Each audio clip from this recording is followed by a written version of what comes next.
Hello, everybody. This is Bob Kingpin Eres alongside my broadcast partner over there, Brian Cano Sr. And this is a special World Series, and I said it, World Series edition of D-backs Weekly Inside the Game.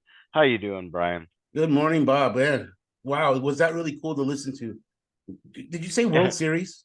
I did say World Series, and I Holy said it smoke. loud, and I said it clear. Wow. Last time we were talking, I think last visit we shared a little bit about the hopes and the dreams and the possibilities.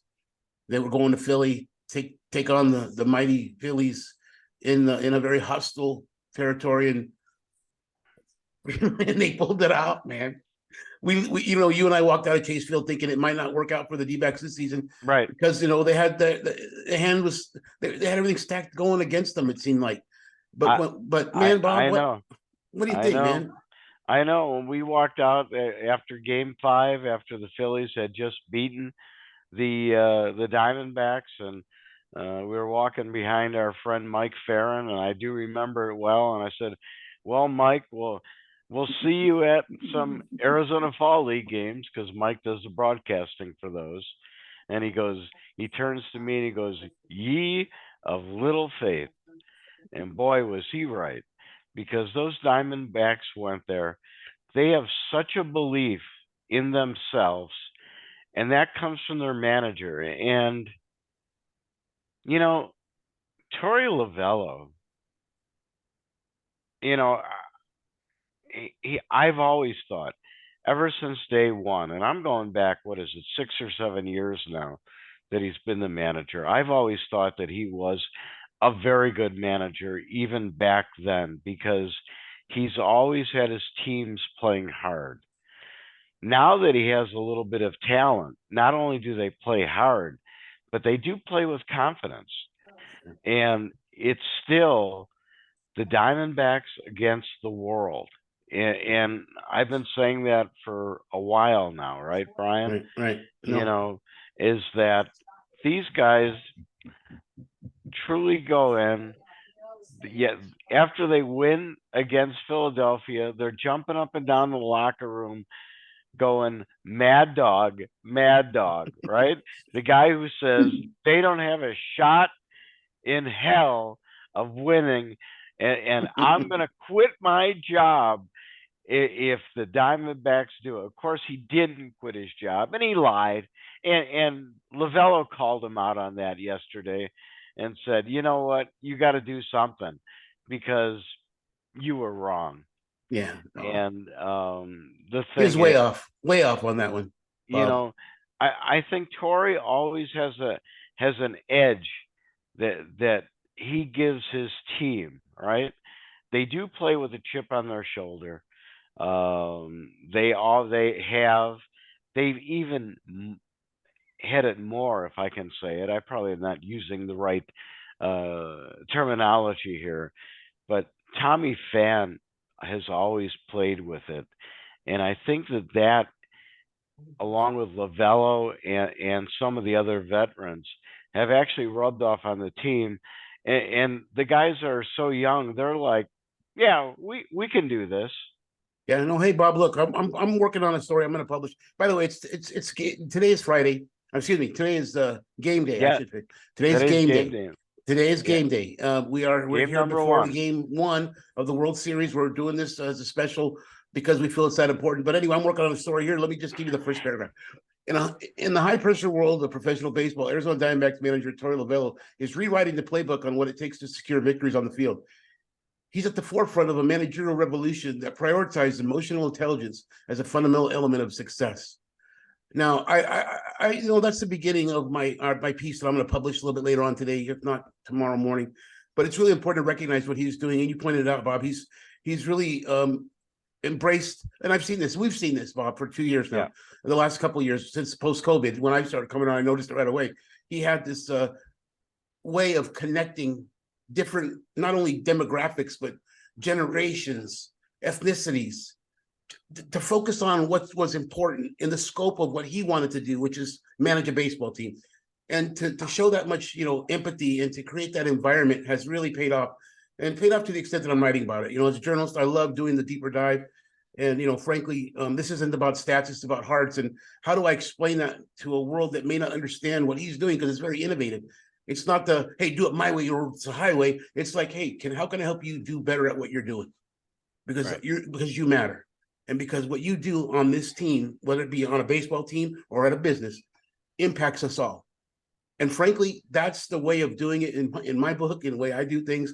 And I really appreciate Lovullo's way to the extent that I was able to start this article. But anyway, back to the D-backs. Let me tell you what I'm going to remember the most. I think not only the games, obviously, as exciting as they were, but I think when Corbin Carroll made the final out, he caught the ball. And for a second there, he didn't know what to do in my view. But then he knew what had just happened, kind of went out of game mode and into like, okay, it's time to smile, have fun. Right.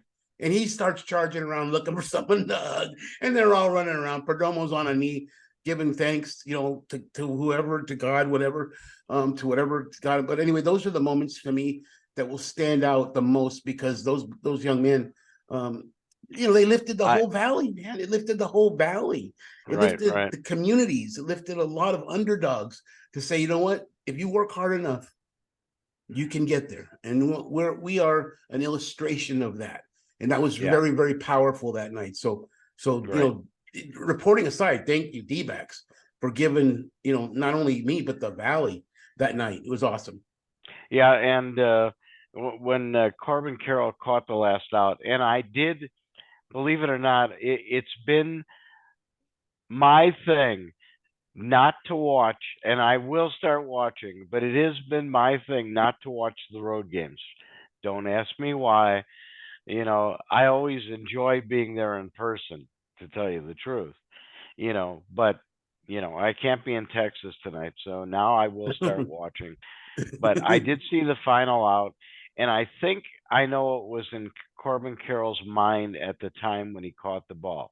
Not only did they win, but he looked around and he looked towards center field because, as you know, after every game that they have won, they have come together, the outfielders in center field, and either done the pepper grinder or putting the gloves on their heads. And I think Corbin said, "Well, maybe we're still going to do it." And then he all of a sudden it was like, "Nope, everybody's running in. I'm running in."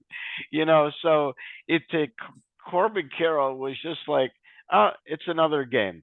You know, I heard Alec Thomas yesterday when they were doing the MLB interviews, and I watched the whole thing. They interviewed the Diamondbacks, and they interviewed then some of the Texas Rangers. Texas was a little bit later, so the Diamondbacks got more play, and they almost interviewed every Diamondbacks player. And Alec Thomas said, you know, they asked him, "Well, how are you going to treat, you know, the World Series games?" And he goes, "I'm going to treat it like any other game." It wasn't I love it. I'm getting hyped up per se, even though we know that they're going to get hyped up. And you know Yeah. what? Oh yeah. Both teams are going to You're get not hyped human if up. you don't get butterflies, Bob. Let's face Yeah, it. You know what I mean? yeah, I mean, you get the most veteran player like on the team, maybe somebody like Longoria. Obviously, it's a little bit older and been there at least once, and somebody like Pham, they're probably gonna still have the same. But you know what? It is what it is. If you don't have those, it's probably because you're not human, and it's okay. I think that those are the things that, you know, for them to say that though, and I just, again, it aligns with the Torey Lovullo's teaching. And you know, and he says that he learned it from somebody else, and I'll write right, about that and quote that who he talked about maybe showing him that direction. But this is what he said at the end of the day. Nobody knows the magic that's sitting in the clubhouse right now. Nobody knows what we're capable of doing on a daily basis, said Lovullo. Nobody knows how hard we're working, to make today happen. Hopefully, people start to respect this ball club. They better, because we're here and it's real. And yeah, that just gives me the chills because, Bob, do you know? I mean, I don't want to talk. I want to talk about the Texas Rangers just for a minute. And something that really struck a chord with me is that the Texas Rangers payroll is humongous, and they have a couple of players on their team that make about $500 million combined. Meanwhile, the D-backs pay about less than $200 million a year to fund their entire team. Yeah, but 147 million or so for the Diamondbacks, That's a which small is team. still that is still low in this day and age. Um, and they've give Hazen and Lovullo credit, but Hazen especially for building a team by going out drafting these guys, and most of them. Yes, he's picked up some guys on the team along the way. They've also got rid of some guys, right? That we Oh had yeah, talked about all year. some tough You know, decisions. Tough you know, decisions. absolutely. But you picked up a Longoria for this year, a guy who, matter of fact, loves playing here because of the fact he lives here, Right. right? And he's literally, we all know that he's at the twilight of his career, but he's still a contributor. Yeah. Okay, you pick up a Tommy fan at a deadline. You bring in a guy that they threw away in Tampa Bay of Ryan Thompson. They literally threw him away. Okay, Wow. you bring in a Saul Frank, all right, a guy who they had signed like in. I'm trying to remember when they signed him, but it seemed like August that I remember the press releases coming out about that or the transactions. And he said, "Okay, Saul Frank." I was like, "Oh, who's he? We don't know him." And then you got just your Corbin Carrolls and you know God, a rookie. Not only will he be the rookie of the year, but you know he plays like a veteran. He's got the nerves and steel. It seems like of a veteran, and boy, Very savvy. yeah, exactly. And let's not forget one big, and at the time, I really didn't like what they gave up to Seattle to get a Paul Sewald Yeah. because they gave up Rojas, which I'm sorry, to me that wasn't a big deal. Right. It was probably a big deal for him watching the Diamondbacks now because he is an Arizona kid, Yeah. No you kidding. know. Yeah. And they gave up somebody else. I forgot who it was, and they gave up Canzone. Yeah. Canzone, I really think is going to be a superstar. I do. The guy's got the swing. He seems like he's got the mentality. But you get a Paul Sewald in, and hit Paul Sewald. That bullpen changed as soon as he got there Yeah. because everybody could move down, and you finally have a closer. Yeah. No, well, let's face it. It's So the days of McGough and the sheriff and some of those others that did an admirable job during some of the beginning of the year.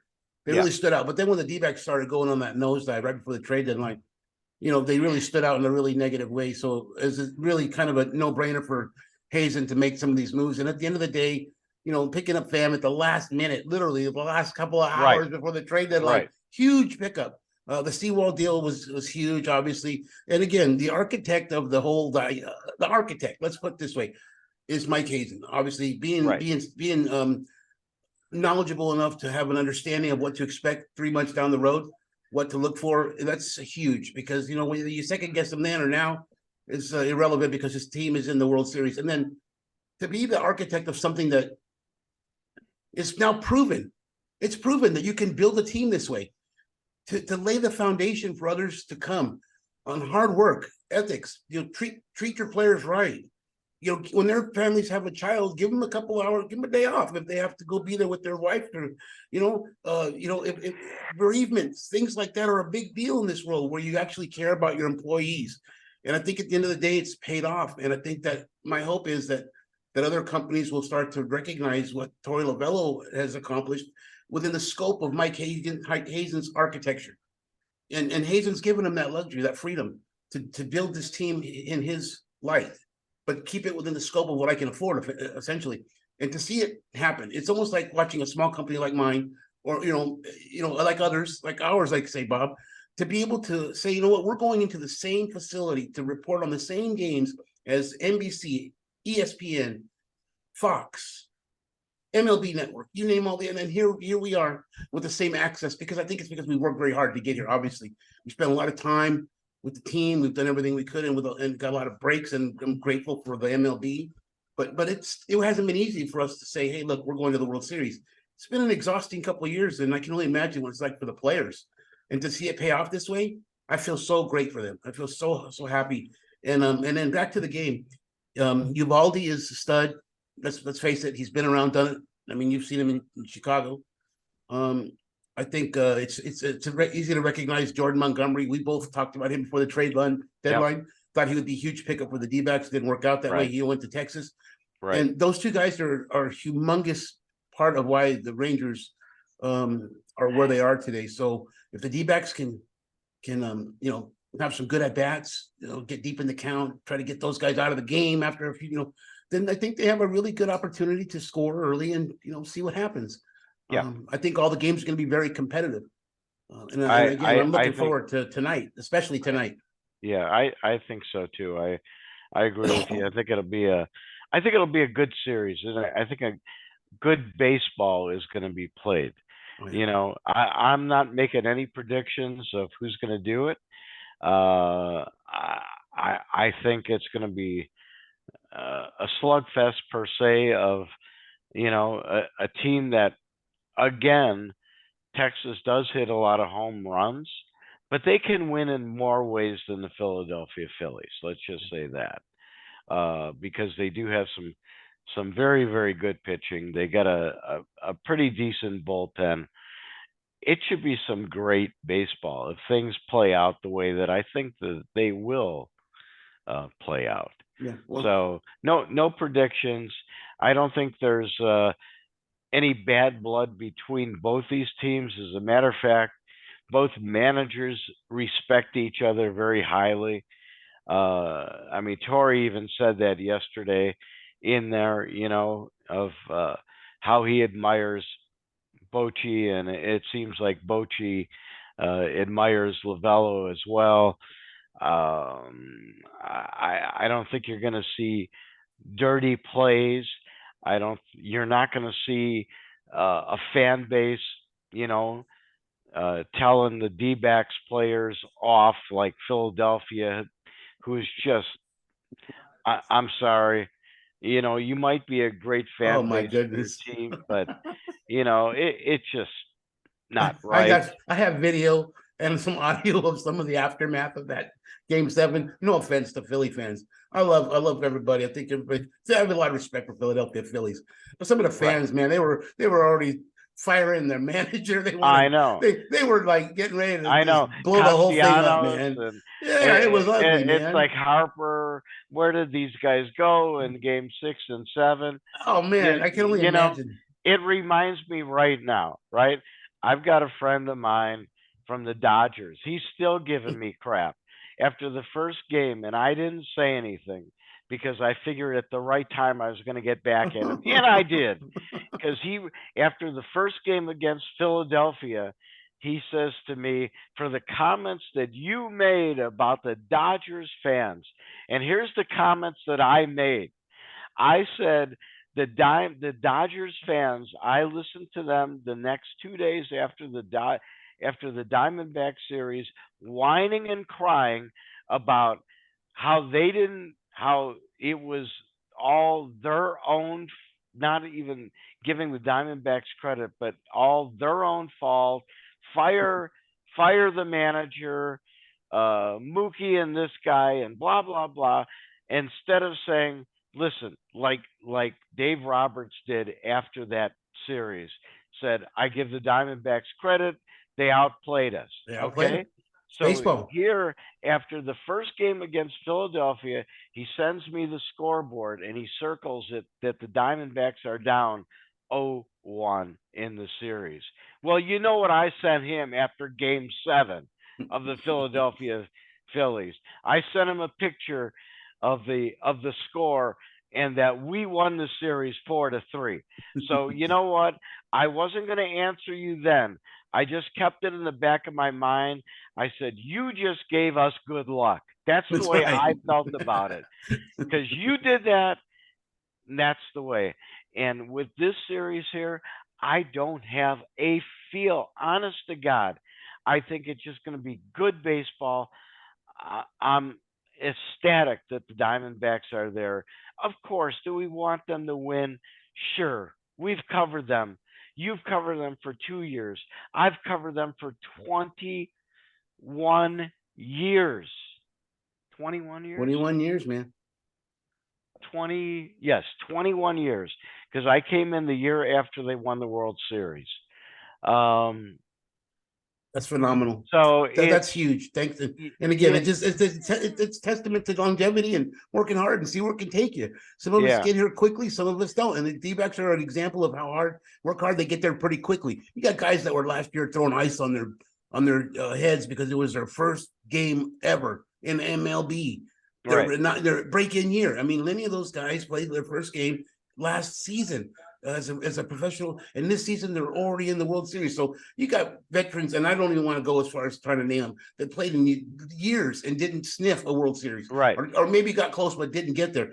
Look where these guys are going, and they're not only that, but they're taking the whole valley with them. I think they have the support, the unity. I'm seeing people from all Knicks and everywhere, D-backs, and you and I have been preaching this for 6 months on our show.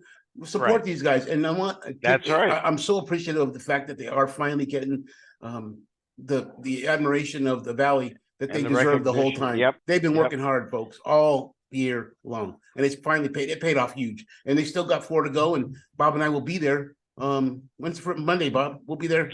Probably we'll be there Monday. We should tell our viewers to look forward to another special that we will do from the ballpark. I'm pretty sure on Sunday sometime.